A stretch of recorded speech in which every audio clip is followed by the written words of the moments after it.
दुनिया भर में लोग चिकन के गोश्त के शौकीन होते हैं। यही नहीं, चिकन से मुख्तलिफ और मज़े की रेसिपीज भी बनाई जाती हैं। लेकिन क्या आप चिकन का गोश्त कच्चा खाना चाहेंगे? यकीनन आपका जवाब ना में ही होगा। सोशल मीडिया पर एक ऐसे शख्स की तस्वीर तेजी से वायरल है जो शॉपिंग मॉल में मुर्गी का कच्चा गोश्त खा रहा है।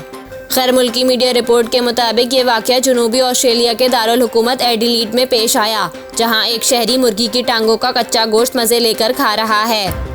इस वाक़ये के बाद ऑस्ट्रेलवी शख्स की तस्वीर तेजी से सोशल मीडिया पर वायरल हो गई, जिसके बाद ज़ेरे गौर शख्स तनकीद की जद में है। सोशल मीडिया सार्फिन की जानिब से इस शख्स की सेहत के हवाले से फिक्र का इजहार करते हुए कहा गया है कि कच्चा गोश्त खाने से फूड पॉइजनिंग भी हो सकती है, जबकि मुत्तहिद सार्फिन ने यह देखकर हैरानगी का इजहार किया।